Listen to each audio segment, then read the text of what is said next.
صحابہ کرام تشریف فرمائے. حضرت سعد ابن ابی وقاص سے کسی نے آواز دے کر کہا کہ آپ کے نزدیک علی کی کوئی فضیلت ہے؟ میں نے کل کی مجلس میں عرض کیا تھا کہ بہت مشکل تھا صحابہ کرام کو اس سوال کا جواب دینا، خاص طور پر نبی کی رحلت کے بعد. ایک بڑی تعداد میں لوگ گریز کر جاتے تھے، اس سوال کا جواب نہیں دیتے تھے. خود حضرت ابو ہریرہ سے کسی نے پوچھا کہ آپ غدیر کے میدان میں کہاں تھے؟ فرمانے لگے نبی کے ممبر کے قریب کھڑا تھا. کہا کیا سنا آپ نے، کیا کہا علی کے بارے میں نبی نے؟ تو کلمہ استرجا پڑھتے ہوئے آگے بڑھ گئے، انا للہ و انا الیہ راجعون، آگے بڑھ گئے. تو پوچھنے والے نے آواز دے کر کہا کہ آپ سے میں نے کچھ پوچھا ہے؟ کہنے لگے مجھے اپنی جان عزیز ہے. انس ابن مالک سے پوچھا کہ آپ غدیر کے میدان میں کہاں تھے؟ کہا میں نے تو سرکار کو سہارا دے کر ممبر پہ چڑھایا تھا. کہا کیا سرکار نے غدیر کے میدان میں علی کی مولائیت کا اعلان کیا تھا؟ تو کہنے لگے میری اولاد زیادہ ہے، میرے پاس مال کم ہے، میری زندگی تنگ پڑ جائے گی، اس کا جواب نہیں دے سکتا. بہت مشکل تھا عزیزو. آج میرا اور آپ کا اتنی آرام سے آسانی سے مولا علی کے فضائل کی گفتگو، مولا علی کے فضائل پہ مجلس کا منعقد کرنا، یہ نعمت عظمیٰ سے کم نہیں ہے. اور اس نعمت عظمیٰ کے حصول کے لیے جس کا جو حصہ ہے اس کے لیے خیر خواہ بھی رہیے اور دعا گو بھی رہیے. سب بہت مشکل تھا، بہت مشکل دور گزرا ہے. آپ دور نہ جائیے، عبید اللہ ابن عباس، تھوڑی سی عبرتیں سن لیجیے تاریخ کی. مولا کی بات کرنا، مولا کے فضائل سنانا، یہ کیسے کیسے مشکل مرحلوں سے گزر کے ہم تک پہنچ گئی روایتیں. زیادہ دور نہ جائیے. عبید اللہ ابن عباس کون ہیں؟ حضرت عبداللہ ابن عباس کے چھوٹے بھائی ہیں. عباس ابن عبد المطلب کے سب سے چھوٹے بیٹے ہیں. مولا نبی کے، مولا علی کے چچا زاد بھائی ہیں. امام حسن کے چچا ہیں. جی مل گئے تھے شام کے حاکم سے جا کر، 80,000 دینار درہم لے لیے تھے. مولا حسن کو چھوڑ کے چلے گئے تھے. جی خود حضرت عقیل چاہے ایک وقت کا کھانا کھانے گئے ہوں، چاہے ایک وقت کے لیے دسترخوان پر گئے ہوں علی کے دشمن کے پاس. مشکل بات ہے. اور یہ مثالیں شاید اس وجہ سے بھی ہیں کہ یہ بتایا جائے کہ معصوم معصوم ہوتا ہے. اس کی عصمت کو جو اللہ کی طرف سے قرار دی جاتی ہے اس پر اللہ کا پہرا ہوتا ہے، اللہ کے فرشتوں کا پہرا ہوتا ہے، اللہ بچانے والا ہوتا ہے انہیں. بہت مشکل وقت تھا. عبداللہ ابن سعد ابن ابی وقاص سے سوال ہو رہا ہے، آپ کے نزدیک کو علی کی فضیلت ہے؟ آپ نے کوئی علی کی فضیلت سنی؟ فرمانے لگے کہ 4 فضائل علی کے میں نے آنکھوں سے دیکھے کہ اگر ان میں سے ایک فضیلت بھی مجھے مل گئی ہوتی تو حضرت نوح کی عمر کے برابر اگر مجھے حکومت دی جاتی تو میں حکومت چھوڑ دیتا اور اس فضیلت کو لے لیتا.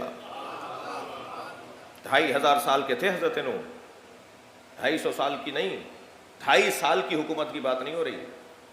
2,500 سال کی حکومت بھی مجھے دی جاتی اور کہا جاتا یہ فضیلت واپس کر دو تو میں وہ فضیلت واپس نہ کرتا، میں 2,500 سال کی دنیا پر حکومت کو ٹھکرا دیتا اگر ان میں سے ایک فضیلت بھی مجھے مل جاتی.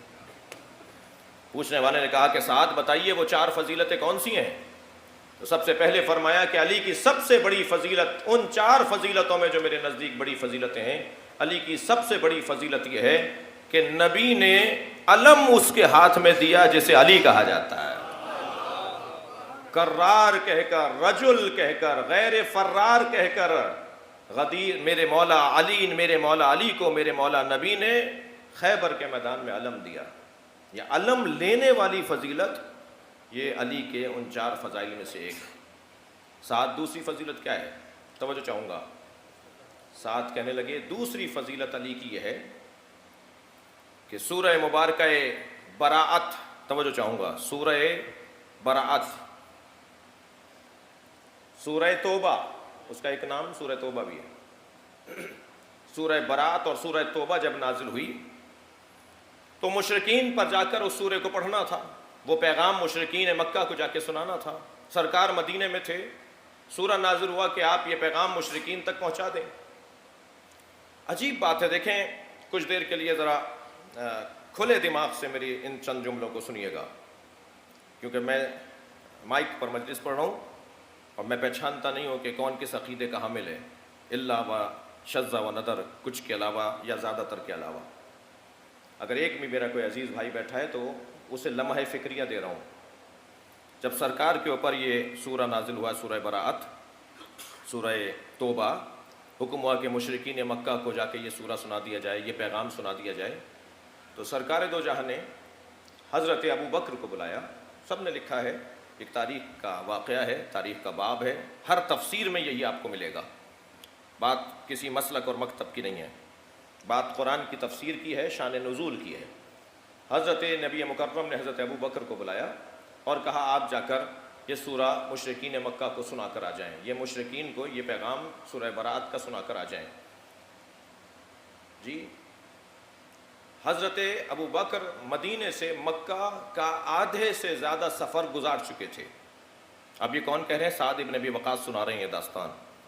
وہ سورہ لے کر جا رہے تھے کہ جبریل پھر نازل ہوئے اور کہا لا تکلف الا وانت ونفسک، یہ کام یا آپ خود کریں گے یا آپ جیسا کرے گا. یہ لکھا ہے صاحب نے، صلوات پڑھیں ذرا محمد و آل محمد.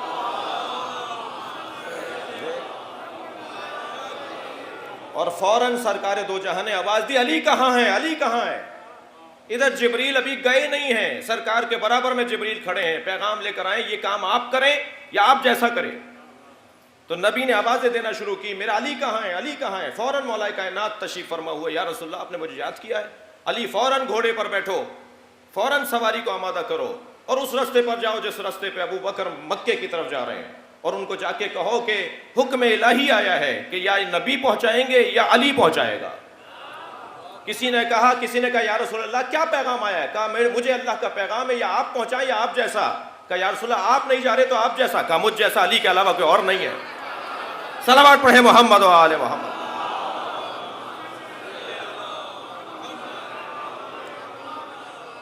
اور مولا جس تیزی کے ساتھ، جس حکم الہی کی پابندی پر عجلت کے ساتھ پہنچے ہوں گے. ابھی حضرت ابو بکر آدھا رستہ گزار کے پہنچے تھے کہ ایک مرتبہ مولا نے آواز دی ٹھہریے. قافلہ ان کے ساتھ کوئی ایک دو فرد نہیں تھا، پورا قافلہ تھا. حضرت ابو بکر کو جا کے کہا کہ اللہ کے نبی نے آپ کو یہ حکم دیا تھا، آپ یہ لے کر جا رہے ہیں، اس کے بعد یہ حکم آیا ہے، اللہ کا حکم آیا ہے، لہٰذا پیغمبر نے مجھے بھیجا ہے کہ مجھ جیسا علی ہے، تو میں پیغمبر کی جگہ یہ کام کرنے جا رہا ہوں. بہرحال تاریخ کا ایک حسین باب ہے. حضرت ابو بکر کی آنکھوں میں آنسو آئے. وہ امر مولا علی کے حوالے کرتے ہوئے، مگر کوئی چوں چرا نہیں کی انہوں نے. جو تاریخ میں لکھا ہے میں وہی بیان کروں گا. حضرت ابو بکر نے کوئی چوں چرا نہیں کی، کوئی بحث مباحثہ نہیں کیا. یہ نہیں کہا کہ نہیں میں پہنچاؤں گا. فوراً وہ جو دستاویز تھی، جو تحریر تھی، جو پیغام تھا، جو امر تھا، وہ مولا علی کے حوالے کیا اور وہاں سے وہ واپس ہوئے اور مولا آگے گئے. واپس آ کر رسول اللہ کی خدمت میں پہنچے تو رسول اللہ نے فرمایا کہ یہ حکم تمہیں روانہ کرنے کے بعد آیا تھا. سعد ابن ابی وقاص کہتے ہیں کہ ابو بکر کا جانا اور علی کا ان سے وہ امر لے کر پھر علی کا پیغام پہنچانا، یہ خود دلیل خلافت علی ہے. بھائی صلوات پڑھیں محمد و آل محمد.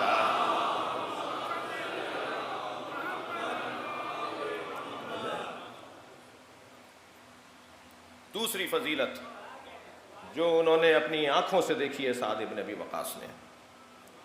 تیسری فضیلت سعد ابن ابی وقاص کہتے ہیں، آپ لوگ تھک تو نہیں رہے میری باتوں سے؟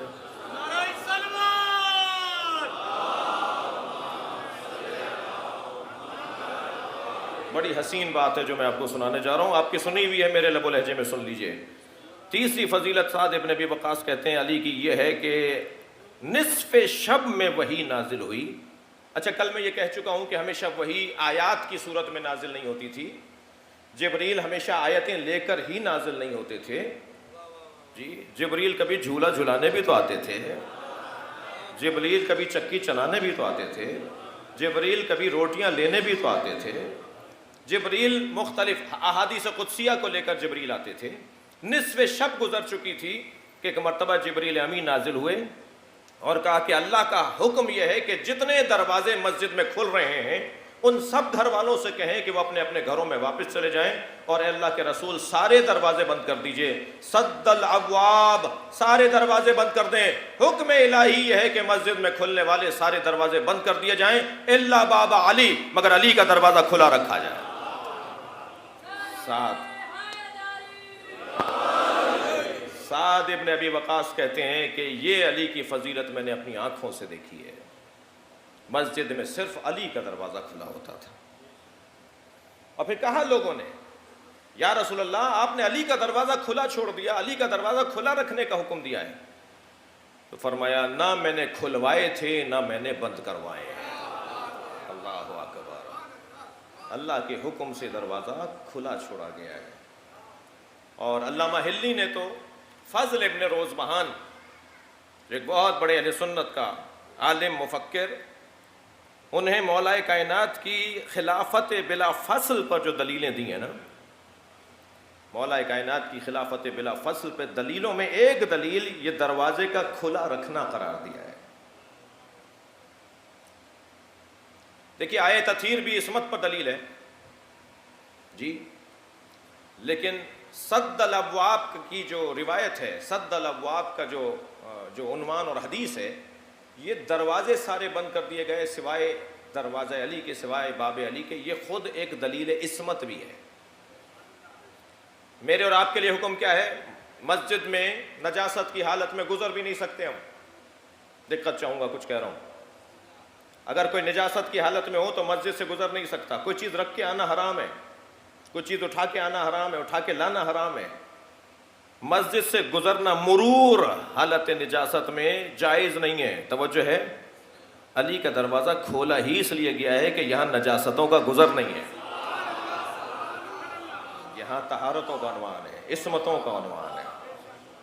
فرماتے ہیں چوتھی فضیلت جو میں نے اپنی آنکھوں سے دیکھی علی بن ابی طالب کی, وہ مباہلے میں پیغمبر اکرم اپنے جیسے کے عنوان پر کسی کو لے کے گئے تو علی کو لے کر گئے.